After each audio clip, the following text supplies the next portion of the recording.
ছেলেদের জন্য যদি একটা জিনিস তৈরি করি, সেই জিনিসটা যদি ছেলেরা না খেতে পারে, আমার যে কী কষ্ট লাগে। শুধু আমার না, সব মায়েরই কষ্ট লাগে। এত কষ্ট করে একটা জিনিস তৈরি করলাম, ছেলেরা খেতেই পারলো না, আমারই দুর্ভাগ্য। আসসালামু আলাইকুম, ওয়েলকাম টু রায়ানস ওয়ার্ল্ডে ডেইলি ব্লগে আপনাদের স্বাগতম। সবাই কেমন আছেন? আশা করি নিশ্চয়ই ভালো আছেন। আমি আলহামদুলিল্লাহ ভালো আছি। এই তো ফুল নিয়ে একটু ঢং করতেছিলাম। আমার গাছের একজোড়া ফুল, অনেক ফুল ফুটেছে, তার মধ্যে থেকেই 2টা ফুল নিয়ে এসেছি। সবাই এবার বলতে পারেন যে গাছের ফুল গাছেই সুন্দর, কেন ছিঁড়ছেন? না ভাই, গাছের ফুল গাছেই সুন্দর, আমিও জানি, কিন্তু অনেক ফুল তো একজোড়া ছিঁড়লে কিছু হয় না। তো এই আয়নার সামনে দাঁড়িয়ে আমি একটু দেখতেছিলাম, আর ফুলটাও দেখতেছিলাম। ফুলটা না অনেক সুন্দর। আমি রেডি হয়ে আছি, আমার ছেলেদের নিয়ে আমি ড্রয়িং ক্লাসে যাব। তো ছেলেদের বললাম তাড়াতাড়ি রেডি হও। এই তো বের হব, গেটের সামনে আসছি। এসে ছেলে বলতেছে, তোমার কাছে কি টিস্যু আছে? তো আমার ব্যাগের মধ্যে যা আছে, বাইরে গেলে তো এমনিতেই লাগে, আর যদি এখন থেকে তুমি টিস্যু নাও তাহলে তো দেখা গেছে আর টিস্যু থাকবে না, বাইরে গেলে যদি টিস্যুর প্রয়োজন পড়ে। তো আবার রুমে ঢুকলাম, ছেলে টিস্যু নিল। আজকে সারা রাত ফ্যান চলছিল, ঠান্ডা লেগে গেছে। আর এমনিতে কি প্রচুর গরম, ঘামতেই থাকে। আবার আজকে হঠাৎ করে রাতে আজানের আগ দিয়ে, মানে শেষ রাত দিক দিয়ে কি ঠান্ডা, ঝিরিঝিরি বাতাস, আর রুমটাও ঠান্ডা হয়ে গেছে। এই যে ছেলে ঠান্ডা লেগে গেছে। আর এই দেখেন, বাসায় থেকে যখন আসলাম তখন কারেন্ট ছিল না। 3তলা 4তলা, হ্যাঁ 4তলা হয়তো, এ পর্যন্ত আসছি, দেখি আবার কারেন্ট আসছে। তো ওখান থেকে আবার লিফটে নামতেছি। আজব। তো এই যে বারবারে নিজেকে দেখতেছিলাম কেমন লাগছে। তো ঘরে থেকে একটা ফোঁটা নিয়েছিলাম কপালে, তো বাইরে যাচ্ছি, এখনও মুছে দিলাম। কারণ ঘরের সাজ ঘরে থাকাই ভালো, বাহিরে না যাই, বাহিরে দরকার নাই। ঘরে সাজার ইচ্ছা লাগে, ঘরে সাজিয়ে থাকি। এই যে আর বের হয়েছি, আর দেখি রিক্সা, একদম গেটে থেকে রিক্সা পেয়ে গেলাম। দেখেন, ভালো হইলো, গেটে থেকে রিক্সা পাইলে আর একটু হেঁটে যায়, রিক্সা ওঠা লাগে না, কোনো ঝামেলাই নেই। মাঝে মাঝে পাওয়া যায়, আবার মাঝে মাঝে পাওয়া যায় না। তো আমরা চলে আসছি ড্রয়িং ক্লাসে, যে যার মতন ড্রয়িং করছে। রায়নের ড্রয়িং রায়ন একাই করতে পারে, ওকে বলা লাগে না। আর সায়ানকে একটু বলে দিতে হয়, অত ছোট মানুষ। আর আগে থেকে আলহামদুলিল্লাহ সায়ান অনেক অনেক ভালো হয়েছে। এই যে এখন ড্রয়িং করে, এই যে দেখেন, এই ড্রয়িংটা সে করবে। আগে ঘর থেকে শুরু করছে।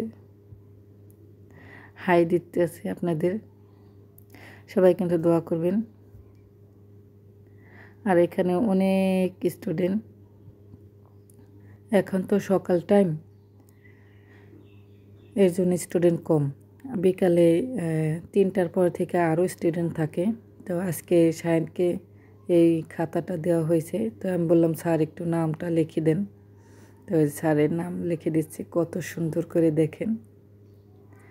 এই খাতাটা নেওয়ার উদ্দেশ্য হলো যে এখানে যতগুলো ড্রয়িং আছে, একসময় সায়েন্স যদি নাও করে, এই ড্রয়িং দিয়ে কেউ করতে পারবে, ওর স্মৃতিতে থাকবে যে এই ড্রয়িংগুলো করেছিল। হ্যাঁ, এটা থাকবে আর কি, এর জন্য খাতাটা নেওয়া। আর এখানে এই খাতার মধ্যে অনেক পেজ, আর ছোট ছোট খাতা দেখা গেছে থাকে না, নষ্ট হয়ে যায়। হ্যাঁ, তারপরে আবার আমরা বিক্রি করে ফেলি। আর এই খাতাটা দেখা গেছে ফেলে দিতে গেলেও দেখা যাবে যে এত বড় খাতায় কী আছে, আর ফেলতে ইচ্ছা করবে না। এর জন্য খাতাটা নেওয়া।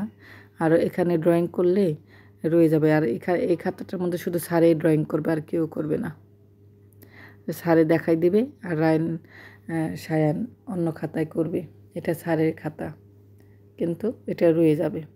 আর আমার কাজ দেখেন, আসার পথে রিক্সা ওঠার আগে এক থাবা দেখলাম, যে থাবা বলতে এক পালা বলে, মানে পাথর, ওখান থেকে একটা আমি পাথর টুকাই নিয়ে আসি। ওই গাছ লাগাবো, গাছের গোড়ায় পাথর দিলে না খুব সুন্দর লাগে, এর জন্য আমার যে কাজ। তো বাসায় চলে আসছি, আসার পরে যে পাথরগুলি রেখে দিলাম, দেখি কোন গাছের গোড়ায় লাগানো যায়, পরে লাগাবো, রেখে দিলাম। তো একটু ফ্রেশ হয়ে মাছ ভিজিয়ে রাখলাম, আদা রসুন পেঁয়াজ সব বের করে রেখেছি, রান্না করব। তো এখানে একটা ছেলেদের জন্য নাস্তা তৈরি করতে গিয়েছিলাম। তো নাস্তা তৈরি করতে যেয়ে নাস্তা তো হয়নি, খুবই নষ্ট হয়ে গেল জিনিসগুলো। তো এটা হলো সাবুদানার হালুয়া করতে গিয়েছিলাম। আসলে ভিডিওতে যা দেখি ওরকম করতে গেলে সহজে হয় না, হয় খুব কম সময় হয়, আর বেশিরভাগই হতে চায় না। তো এই যে একটা সাবুদানার একটা নাস্তা তৈরি করতে যেয়ে দেখেন কী অবস্থা, যা তো অবস্থা। তো সাবুদানা সুন্দর করে ভেজে তারপর নিয়েছি, আর এখানে চিনি দিয়ে ক্যারামেল তৈরি করব।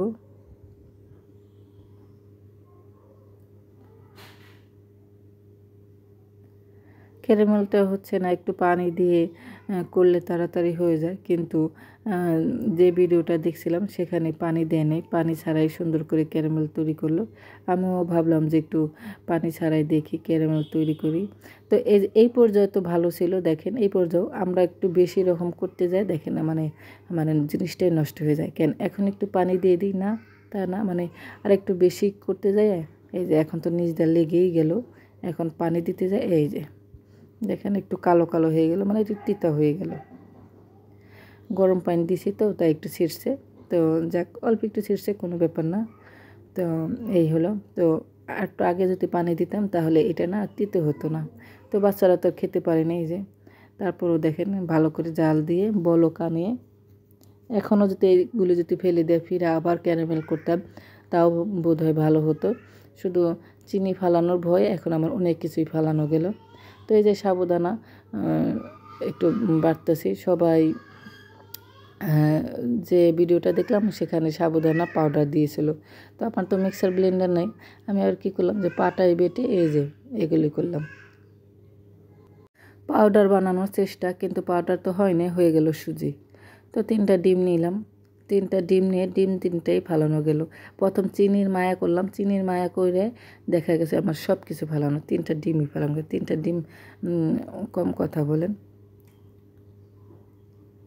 আর দেখেন ঘরের অবস্থা, কী যে অবস্থা, ভয়ানক অবস্থা।